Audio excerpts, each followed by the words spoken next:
Hello दोस्तों, कैसे हैं आप सब। राम जी की पाठशाला में आपका बहुत बहुत स्वागत है। उम्मीद करता हूँ आप सब अच्छे होंगे और आपकी तैयारी बहुत ही बड़े ढंग से चल रही होगी। राम जी की पाठशाला पर आपको लेखपाल के लिए ग्राम विकास एवं समाज या ग्रामीण परिवेश जैसे गंभीर विषय को बहुत ज़्यादा गंभीरता से पढ़ाया जा रहा है। आज ग्राम्य विकास कार्यक्रम की अंतिम वीडियो होने वाली है।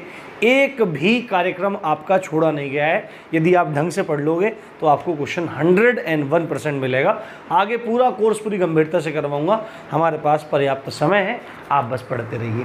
तो आज हम 4 सबसे महत्वपूर्ण कार्यक्रमों की चर्चा करने वाले हैं, जिनमें एक है प्रधानमंत्री ग्रामोदय योजना, दूसरा है आपका नरेगा, जिसको आप मनरेगा भी कहते हैं।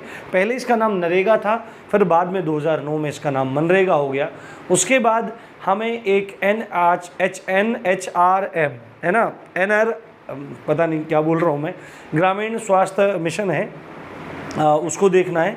NRHM national rural health mission, इसको देखना है। और एक कार्यक्रम और है, उसको हमको देखना है।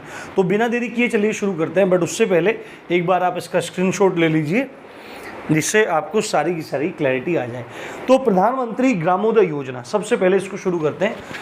प्रधानमंत्री ग्रामोदय योजना को शॉर्ट फॉर्म में PMGY के नाम से जाना जाता है। और आपसे मैंने पहले ही बोला था कि कोई सी भी योजना है, कार्यक्रम है, ज़्यादातर कार्यक्रम यही है।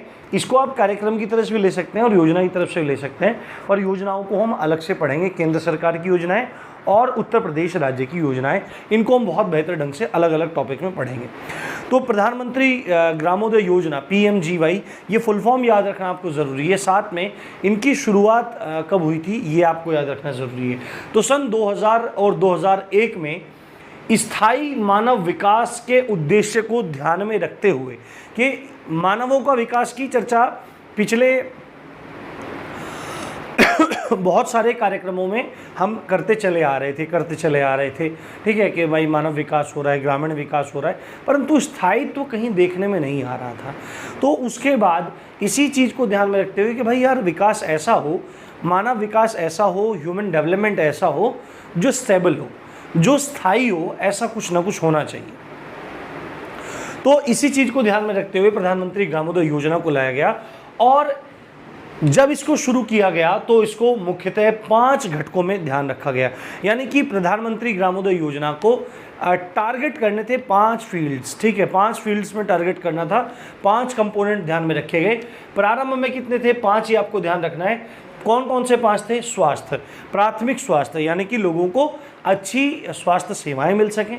प्राथमिक शिक्षा, उनको प्राइमरी एजुकेशन मिल सके, उनको आवास मिल सके, है ना, रहने के लिए घर मिल सकें। अभी ये बात थी कि 2022 तक सबको आवास मिल जाएंगे, ये केंद्र सरकार की तरफ से बयान जारी हुआ था लगभग 2 साल पहले। और अभी मैंने देखा था कि जो भारत के गृह मंत्री हैं अमित शाह, उन्होंने एक बयान दिया है कि 2024 तक हर एक गरीब व्यक्ति को उनका आवास मिल जाएगा। तो आवास की बड़ी प्रधानता है। साथ में शुद्ध पेयजल इसका पॉइंट था, और पोषाहार, यानी कि खाने में न्यूट्रिएंट्स आदमी को मिले, उस मानव को मिले। इन 5 घटकों को ध्यान में रखते हुए प्रधानमंत्री ग्रामोदय योजना को शुरू किया गया था। उसके बाद 2001 और 2 यानी कि अगले ही साल इन 5 घटकों में एक छठा घटक भी ऐड कर दिया गया, जो था ग्रामीण विद्युतीकरण।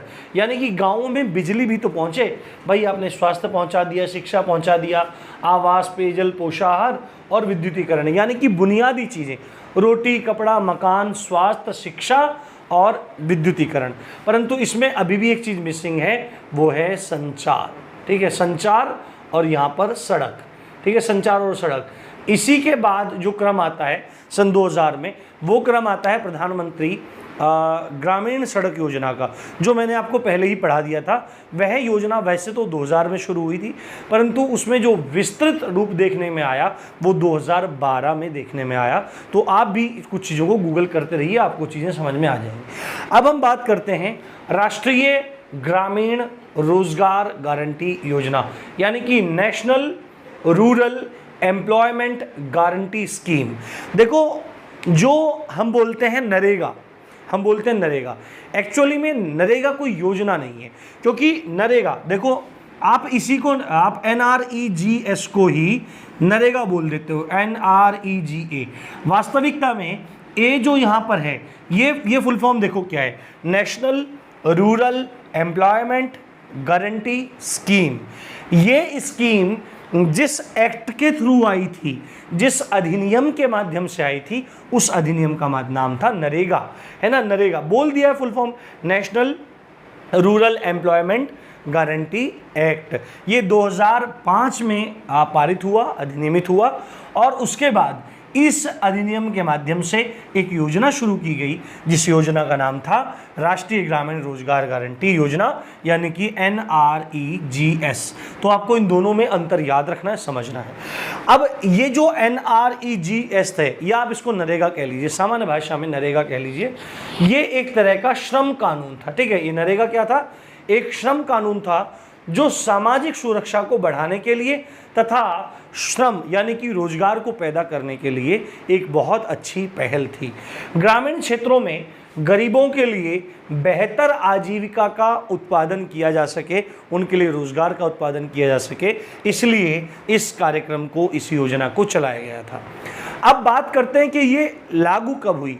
तो 2005 में अधिनियम आया, 2006 में ये योजना लागू हुई, और 2006 में ऐसा नहीं हुआ कि संपूर्ण भारत में एक साथ इसको लागू कर दिया गया हो। सबसे पहले भारत के उस समय के जो सर्वाधिक पिछड़े 200 जिले थे, उनमें इसको लागू किया गया। सबसे पहले 2006 में मात्र 200 सर्वाधिक पिछड़े जिलों में इसको लागू किया गया। क्षमा चाहता हूँ। 2008 में संपूर्ण ग्रामीण भारत में, यानी कि भारत के जितने भी ग्राम हैं, जितने भी ग्राम पंचायतें हैं, उन सब में इस योजना को लागू कर दिया गया। अब एक इम्पोर्टेंट नोट, बहुत ज़्यादा इम्पोर्टेंट है, जिसको हम नरेगा बोल रहे हैं, national rural employment guarantee scheme या national rural employment guarantee act के माध्यम से जो आई 2 अक्टूबर सन 2009 को, इसी का नाम बदल के नरेगा से मनरेगा कर दिया गया। यहाँ पे पहले आया था NREGA, national rural employment guarantee act, उसके बाद एक एक्ट लाया गया जिसमें नरेगा का नाम बदलकर मनरेगा हो गया। मनरेगा में MGNREGA,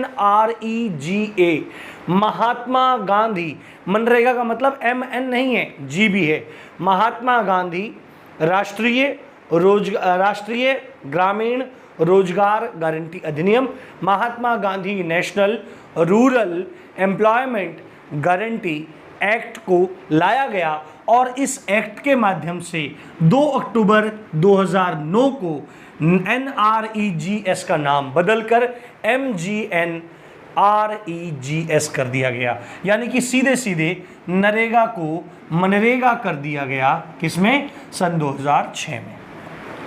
अब इस पूरे प्रोग्राम का क्या उद्देश्य था, तो एक वित्तीय वर्ष में, यानी कि एक फाइनेंशियल ईयर में, जो 1 अप्रैल से लेकर 31 मार्च तक का होता है, उस पूरे फाइनेंशियल ईयर में हर गांव के प्रत्येक परिवार के वयस्क सदस्यों को, कौन से वयस्क सदस्यों को, वयस्क सदस्य माने कि 18 साल से ऊपर, लड़का हो लड़की हो, नर हो या नारी, ये है सब पे भारी, ठीक है। टॉकेट देखा होगा आपने गार्डियंस ऑफ द गैलेक्सी में। वयस्क सदस्य जो अकुशल श्रमिक हैं, यानी कि अकुशल श्रमिक हैं, यानी कि वो बस मजदूरी कर रहे हैं और बस अपनी ज़िंदगी को काट रहे हैं, तो उस हर एक व्यक्ति के लिए कम से कम 100 दिन का काम उसको मिले, कम से कम 100 दिन वर्ष में, उसको एक वर्ष में, एक वित्तीय वर्ष में उसको कार्य मिले, इसके उद्देश्य से, इस उद्देश्य की पूर्ति के लिए नरेगा, या जिसका नाम बदल के मनरेगा हो गया, उसको लाया गया। ये जो नरेगा मनरेगा है, इसमें पूछता है ये किस प्रकार के अधिकार की चर्चा करता है, तो ये काम के अधिकार की चर्चा करता है, या आप इसको कार्य का अधिकार भी कह सकते हैं।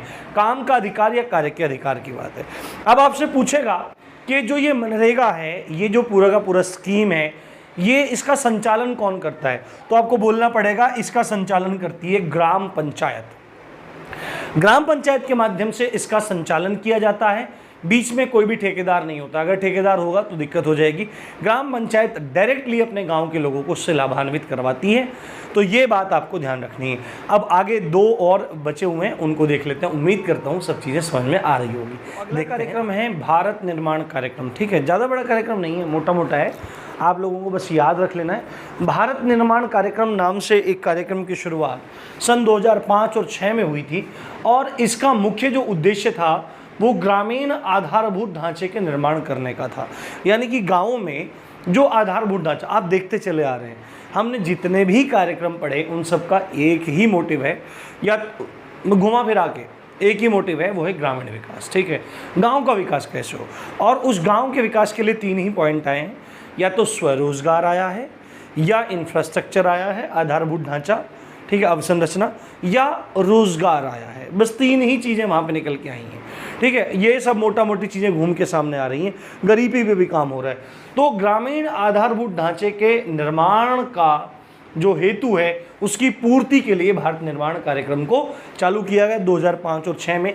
6 घटक थे, यानी कि 6 पॉइंट्स ऐसे थे जिन पर इस कार्यक्रम के दौरान कार्य करने की विशेषता पर बल दिया जा रहा था।